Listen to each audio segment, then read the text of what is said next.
त्यामुळे तिकडे जाण्यासाठी संमती पवार साहेबांनी कधीच दिलेली नव्हती. आणि आज परिस्थिती तशी असते तर एवढ्या मोठ्या वेगवेगळ्या गोष्टी करणाऱ्या लोकांच्यावर लढाई करण्याची काही गरज नव्हती. पण पवार साहेबांनी ठामपणाने स्वाभिमान जपण्याचं काम केलं आणि ठामपणा दाखवला. मुठभर मावळे देखील निष्ठेचे त्यांच्यावर राहिले आणि आज जे चित्र तयार झाले 10 पैकी आमच्या 8 जागा निवडून येईल तशी आमची महाराष्ट्राची परिस्थिती झाली आहे. हे चित्र फक्त पवार साहेबांच्यामुळेच निर्माण झालं. तुमच्यासाठी काम ते ठेवलेलं आहे. मी 10 म्हटलं तर ते 400 पार होईल म्हणून मी 10 म्हणतो नाही. थोडस सौजन्य दाखवले. तुम्हाला चॉईस आहे 2. मुलांच्या बाबतीत आम्ही काही चर्चा करू इच्छित नाही. मी गृहमंत्र्यांचे आभार मानेन की आमच्या घरातल्या मुलाला त्यांनी प्रोटेक्शन दिलेलं आहे. काल पवार साहेबांनी मुलींचा एक व्हिडिओ एका सभेमध्ये दाखवला. त्यावर विचार म्हटले की पवार साहेबांनी जर व्हिडिओ दाखवले तर त्यांनी किती कोलांट्या उड्या मारल्या ते दिसून येईल. पवार साहेबांनी कधी कोलांट्या उड्या मारल्या नाही. तुम्ही किती कोलांट्या उड्या मारल्या त्याचे व्हिडिओ एवढे आहेत की राष्ट्रवादीशी अलायन्स कधीच नाही. अजित दादांच्या बद्दल काय उद्गार काढलेले हे सगळे जर दाखवले तर कोलांटी उडी 72 कोण आहे महाराष्ट्रात हे आता महाराष्ट्रातल्या जनतेला कळलेलं आहे. ठीक आहे. आता पत्रकारांसाठी जाहीरनामा काय करतात? पत्रकारांसाठी मीडिया आहे ना, आहे का? मीडिया हो आहे. काही तुमच्यासाठी काय ते सांगतील आणि समारोप करतील.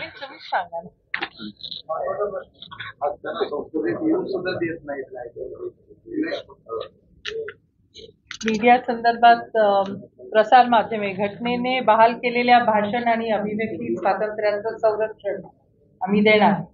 निपक्ष आणि जबाबदार प्रसार माध्यमांना प्रोत्साहन देण्यासाठी माध्यमविषयी नियमांमध्ये सुधारणा करणे, शोध पत्रिकेतील पाठबळ देणं, इन्व्हेस्टिगेटिव्ह जर्नलिझमला सुद्धा आम्ही एनकरेज करणार. आता जे तुमचे आवाज बंद करून टाकले ते होऊन देणार. आपण सगळे ह्या प्रेस कॉन्फरन्ससाठी आलात आणि एक आमच्या पक्षातल्या महत्वाच्या ह्या कार्यक्रमासाठी सहभागी झालात त्याबद्दल मला आभार.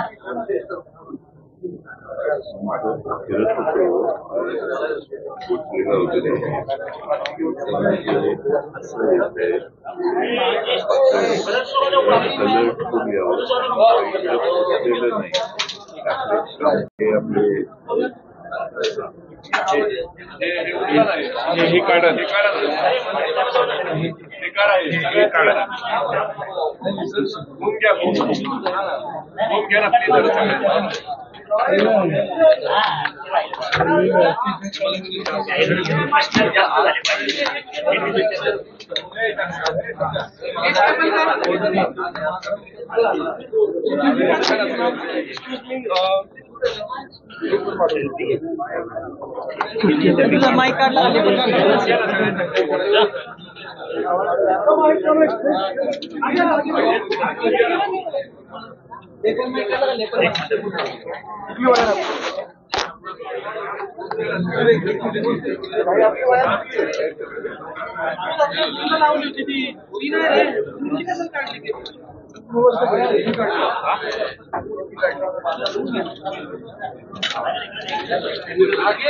हो सर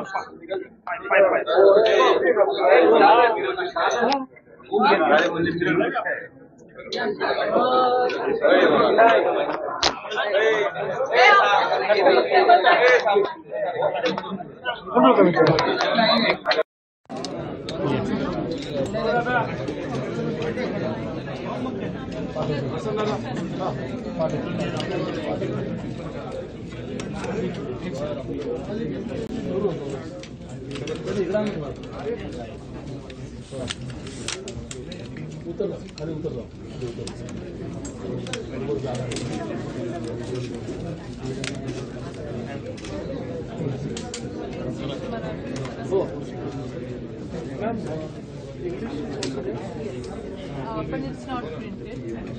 आता ऑनलाईन मी प्रशांत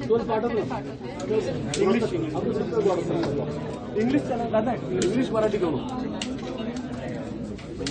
बालाजी बालाजी बालाजीरावला आलो इकडे इकडे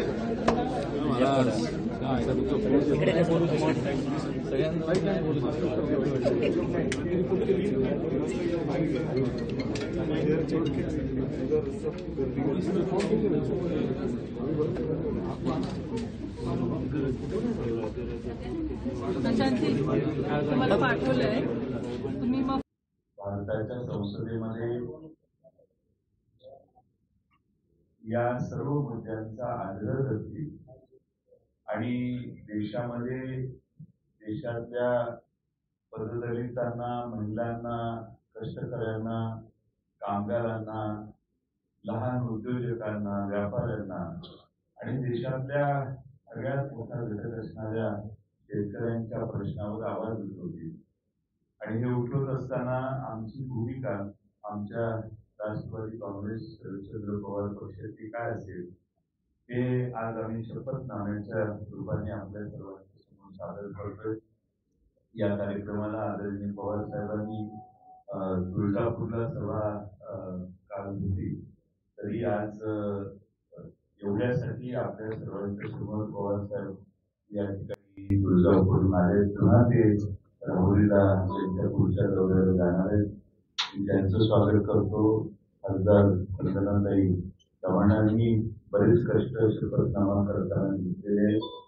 आमच्या राष्ट्रवादी काँग्रेस पक्षाचे युवक अध्यक्ष मेहबूब शेख, महिला अध्यक्षा वंदना, आमच्या रोहिणीताई खडसे, आमचे विद्यार्थी अध्यक्ष सुनील गव्हाणे, आमचे राष्ट्रवादी काँग्रेसचे सरचिटणीस आमचे बसवराज पाटील साहेब, डॉक्टर शेठचे, विजय शेठचे, महिलांचे सगळे उपस्थित असणारे प्रतिनिधी, आमचे मुंबई साहेब पण आलेले आहेत. सर्वांनीच बरेच कष्ट करून आमच्या अल्पसंख्याक सर्वांनीच बरेच कष्ट करून आज जाहीरनामा बऱ्याच विचारांची शपथनामा विचारांची सादर केलेला आहे. ती याबाबतीत त्यांचे मनोगत आणि पुढील भूमिका मांडण्याची सूचना आणि थोडक्यात या शपथनाम्याच्या बाबतीत सुरुवात करण्याची सूचना आम्ही वंदनाताई चव्हाण यांना करतो. एका गोष्टीचा फक्त प्रयत्न करतो. त्या सेवेच्या वतीने आम्ही वर्गाची जागा दिलेली आम्ही 10 जागा दिले होते. त्या वर्गाचं मतदान सुद्धा झालं. तर जरूर असा प्रश्न करायची केल्याची शक्यता आहे की एवढा होता कार्यक्रम घेता तुम्ही कसं करणार, कसं आवड मिळाली. तर अशी त्याची भूमिका असते की ही जी विविध प्रश्नांच्या संबंधी मांडणी केली त्यामध्येचा आग्रह संसद एवढी आमच्या लोकांचा नाही. त्यामुळे आम्हाला असं दिसतंय की काँग्रेस पक्ष आणि अन्य पक्ष ज्याच्याशी आम्ही आघाडीच्या रूपाने काम करतो त्या पक्षांना सुद्धा याच्या मुद्द्यांच्या संबंधी त्यांनी गांभीर्याने घ्यावं, त्याच्या अंमलबजावणीसाठी सरकारने करावं असा आमचा आग्रह आमच्या विविध पक्षांची सुद्धा असेल. आणि त्यामुळे त्यातून एक चर्चेला आणि निर्णय घेण्याच्या प्रक्रियेला एक सुरुवात व्हावी त्या दृष्टीने हा व्यापक अशा प्रकारचा परिचयनामा केलेला आहे. धन्यवाद साहेब. पहिल्या प्रथम मी आदरणीय पवार साहेब आणि जयंत पाटील साहेब यांचं मनापासून आभार मानते की आपण आम्हाला हा जाहीरनामा करण्याची संधी दिली. त्याबद्दल मी वैयक्तिक आणि माझ्या वतीने